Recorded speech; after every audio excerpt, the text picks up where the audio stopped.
Rádio Ciência.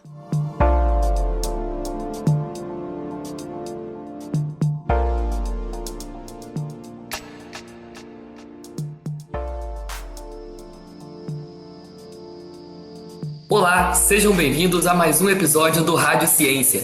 Meu nome é Henrique Chapini e hoje vamos entrevistar o professor associado do Departamento de Ciências Biológicas da UFOP, o professor Frank Silva Bezerra, que é doutor em Ciências Morfológicas pela UFRJ. E no programa de hoje a gente vai entender um pouco mais sobre o estudo orientado pelo professor Frank sobre os efeitos causados pelo cigarro eletrônico, que foi publicado na revista Biomed Research International. Seja muito bem-vindo, Frank. Boa tarde, muito obrigado pelo convite mais uma vez, Henrique. Obrigado, a gente que agradece, Frank. A nossa primeira pergunta, professor, seria para o senhor contar um pouco mais para a gente sobre esse grande artigo elaborado por você e seus orientandos, os demais pesquisadores também de outras universidades, que foi publicado pela revista Biomed Research International. Bom, antes de mais nada, boa tarde a todos que estão nos ouvindo. É importante ressaltar que a epidemia do tabaco, ela existe há vários anos, na verdade há várias décadas. E a partir de 2003, mais especificamente na China, houve um farmacêutico que ele criou um dispositivo eletrônico para parar de fumar. Isso foi patenteado em 2007 e de forma comercial isso se expandiu principalmente nos Estados Unidos e na Europa. Esse dispositivo ele é composto basicamente de uma bateria com um tanque que possui um líquido, e esse líquido ele contém a nicotina, que é uma substância viciante, obviamente causa dependência química, e outros produtos. Hoje já existe a quarta geração, isso foi patenteado por esse farmacêutico chinês, e desde 2007, especificamente nos Estados Unidos, houve a comercialização dos dispositivos eletrônicos, que são os vapers, né? Então, no meu doutoramento, eu trabalhei com a fumaça de cigarro, especificamente o cigarro, né, comum, e a partir daqui, quando eu cheguei na UFOP, eu comecei uma linha de pesquisa relacionada à exposição à fumaça de cigarro, pesquisa experimental, e a partir dessa pesquisa experimental, de várias dissertações e, mais recentemente, algumas teses, nós começamos a iniciar os trabalhos porque pouco se sabe sobre os efeitos, tanto em curto prazo ou longo prazo, da exposição ao aerosol, ao vapor utilizado desses dispositivos, porque ele funciona através do aquecimento. Existe um dispositivo denominado atomizer que ele promove o aquecimento desse líquido e com isso transforma, né, esse líquido em vapor. Então eles serão chamados de vapors. Qual o grande problema, né, relacionado aos vapors? Primeiro é que a indústria está se reinventando, a indústria do tabaco. Ou seja, ela veio, né, com o intuito, alternativa para parar, né, ou cessar o tabagismo, mas na verdade, por trás disso, o que se vem percebendo é que nós temos uma nova epidemia da utilização de produtos do tabaco, principalmente no público-alvo, que são os jovens, porque a propaganda feita por essas empresas, elas procuram passar uma imagem que é distorcida, que esses dispositivos eles são seguros, né, e eles podem ser utilizados por qualquer um. Isso não é uma verdade. Esses dispositivos hoje se sabe que eles possuem efeitos tóxicos tanto para o sistema respiratório como para outros sistemas, como por exemplo o sistema cardiovascular. Então, para ser mais específico sobre o nosso trabalho em questão, nós resolvemos avaliar e comparar os efeitos em curto prazo em um modelo experimental de exposição à fumaça de cigarro e a esse dispositivo eletrônico. Então, com isso, nós utilizamos uma estirpe de animal específico, que são camundongos da linhagem C57 Black 6, o qual são um ótimo modelo de resposta inflamatória pulmonar e também sistêmica, e avaliamos durante um curto período de tempo, em 5 dias. E aí nós comparamos esses efeitos, mais especificamente no sistema respiratório. Uma vez que já existem dados na literatura científica mostrando que apenas uma baforada que você utiliza esses dispositivos eletrônicos aí, você já tem alterações significativas no sistema cardiovascular. Sim, muito obrigado, professor. Deu para entender muito bem. E quais foram os objetivos que vocês esperavam no início do projeto? Alguma coisa saiu do controle ao longo desses estudos realizados? Ou tudo aconteceu da forma que vocês esperavam mesmo? Você sabe que a ciência ela tem vários caminhos, né? Ao longo de todo esse processo, nós enfrentamos várias situações, dentre elas, por exemplo, que aqui no Brasil, a Agência Nacional de Vigilância Sanitária, ela proíbe a comercialização desses dispositivos. Então, nós tínhamos essa dificuldade de acesso a esses dispositivos, né, para pesquisa. Hoje, facilmente, os jovens, eles, não só os jovens, mas os adultos, eles conseguem, apesar de ser proibido, adquirir esses produtos relacionados aos vapers, né? Então, essa foi nossa primeira barreira, encontrar, né, ter esses dispositivos em mãos. Então, isso aconteceu através de importação e o nosso objetivo, só para ressaltar aqui, foi realmente comparar essa exposição que nós já havíamos estabelecido desde o meu doutoramento para a exposição tanto de forma aguda quanto de forma crônica, em curto período e em longo período desses animais, mas tentar comparar e observar esses efeitos nesses animais, nesse modelo experimental, que são os camundongos C57 Black 6. E aí, olha a nossa surpresa, nós encontramos alterações significativas, por exemplo, na frequência respiratória desses animais e também para dados de inflamação e do estresse oxidativo. Então, esses dados eles vão de acordo com os poucos trabalhos que estão publicados na literatura científica e, com um detalhe, nós estamos mostrando algo diferencial, que é exatamente essa alteração nos parâmetros ventilatórios desses animais. Entendido, professor. Então, agora que o senhor também relatou muito a questão dos camundongos, né, que vocês usaram e vocês sentiram também, né, uma mudança ali na questão ambiental, e por que vocês escolheram os camundongos como objeto de estudo para elaboração e não outros animais, e como foi esse processo prático, né, porque você até já comentou aqui rapidinho a questão dos camundongos e como eles foram ocasionados com a questão da fumaça inalada pelo objeto, né, pelo cigarro.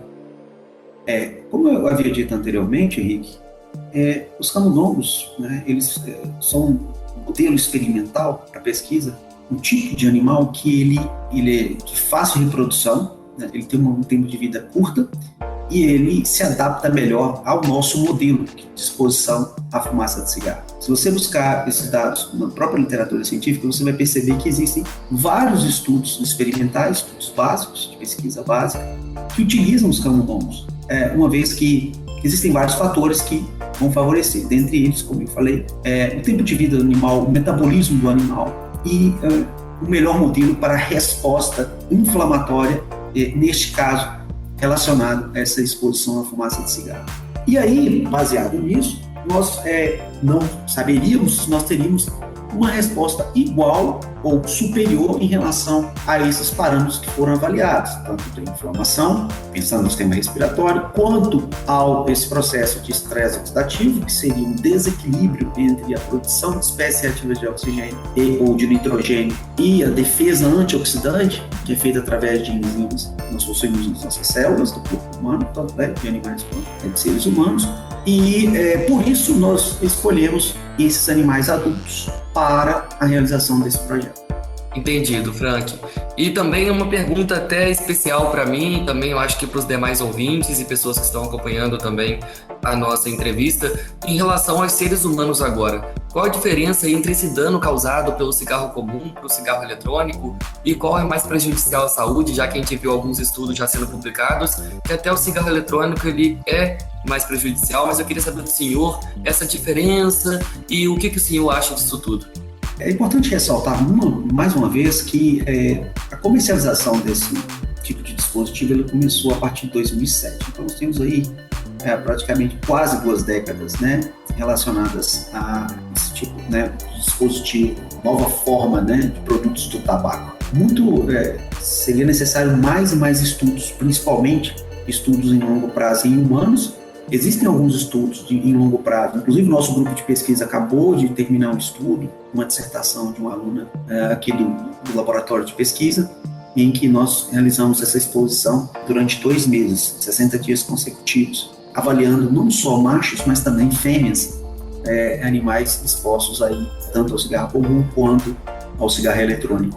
E, ao contrário do que muitos, né, pensam, como é divulgado na mídia, através de campanhas da indústria do tabaco, que não existe, né, substâncias tóxicas no vapor, no aerosol desse cigarro. E pelo contrário, realmente o que se sabe até agora é que existe uma menor concentração, mas esses produtos tóxicos e que causam dependência estão presentes, como por exemplo, lá nessa composição desse líquido presente no cigarro eletrônico, nós temos a nicotina.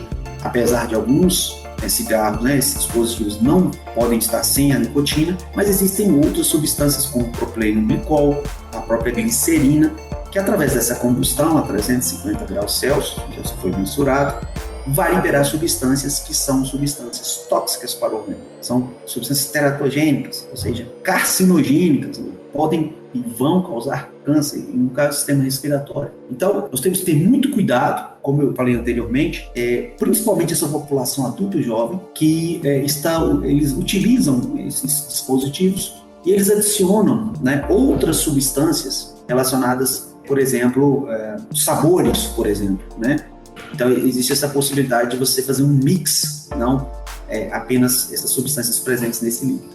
E como isso pode e vai causar uma dependência, esse produto do tabaco, principalmente para esses adultos jovens. Eles têm misturado com substâncias como, por exemplo, o canabidiol, que é um extrato da planta, e tem colocado nesses dispositivos e tem utilizado. Então, sabemos que esses adultos jovens estão em processo de formação, ainda não tem o seu desenvolvimento completo do sistema nervoso central. Isso é mais um fator que pode influenciar aí na formação dos nossos jovens do amanhã, vamos assim dizer, ok? Sim, deu para entender muito bem, professor. E para finalizar aqui nosso bate-papo, quais resultados vocês obtiveram com a realização, vocês estão obtendo ao realizar essa pesquisa, e o que a gente pode tirar como conclusão disso tudo que o senhor nos disse aqui agora? Bom, Henrique, o que, para ser bem objetivo, para você, no seu questionamento, é que esse curto período, no caso do nosso estudo, foi suficiente para promover alterações fisiológicas, do ponto de vista dos parâmetros ventilatórios, alteração da frequência respiratória desses animais, e promoveu, sim, uma inflamação e causou estresse oxidativo no pulmão desses animais. Mas mais do que isso, esses dados eles corroboram com dados que já foram descritos anteriormente na literatura. Porém, em humanos, uma vez que em 2019 para 2020, houveram alguns relatos, somente nos Estados Unidos, de pessoas que apresentaram intoxicação, alterações, inclusive com alguns relatos de fibrose pulmonar relacionada ao uso do dispositivo eletrônico. Mais estudos são necessários, isso demonstramos inicialmente esse estudo em curto prazo. O nosso objetivo, como eu coloquei anteriormente, é realizar um próximo estudo em longo prazo, onde nós vamos comparar os machos e as fêmeas, tentando observar se existe um dimorfismo sexual, ou seja, se existe uma dependência em relação ao sexo para esses animais, ou seja, se os machos ou as fêmeas vão responder com maior ou menor intensidade através dessa exposição ao cigarro eletrônico em questão, ok? Muito obrigado, professor. Então, gente, você já sabe, essa diferença toda do cigarro eletrônico, que a gente já sabe também o dano causado, e dessa excelente pesquisa que o professor Frank está aí por dentro, está elaborando junto com os discentes, mais professor, mais pesquisador, mostram também essa grande diferença e o que também causa para nós, seres humanos, a questão da inalação do cigarro eletrônico. Então, parabéns, professor, novamente, pela excelente pesquisa que o senhor está aí à frente. E, mais uma vez, a gente gostaria de agradecer também por ter aceitado o convite da Rádio FOP. Eu que agradeço mais uma vez e gostaria de deixar minha mensagem para vocês, que cuidem, principalmente, dos seus filhos, dos jovens, porque eles eles são os mais suscetíveis a essas novas armadilhas que a indústria do tabaco está produzindo de forma velada, transmitindo algo que, em tese, não seria maléfico para a saúde, mas sim, o cigarro eletrônico, ele causa, ele tem seus efeitos adversos, isso está comprovado cientificamente, portanto, a melhor forma seria evitar não só a exposição de forma passiva, como a forma ativa. Eu que agradeço mais uma vez, estou à disposição sempre aí que vocês precisarem. Um abraço a todos, boa tarde. É isso, professor. Muito obrigado mesmo pela sua presença aqui. E para você que nos acompanhou até agora, fique por dentro aí das nossas produções pelo site radio.fop.br e também pelas redes sociais. No Instagram e no Facebook é só procurar, por Rádio Fop. Já nos principais tocadores de áudio é só procurar por o Fopcast. E a edição e sonoplastia desse programa é de Rayan Martim. Até a próxima edição do Rádio Ciência. Valeu, gente!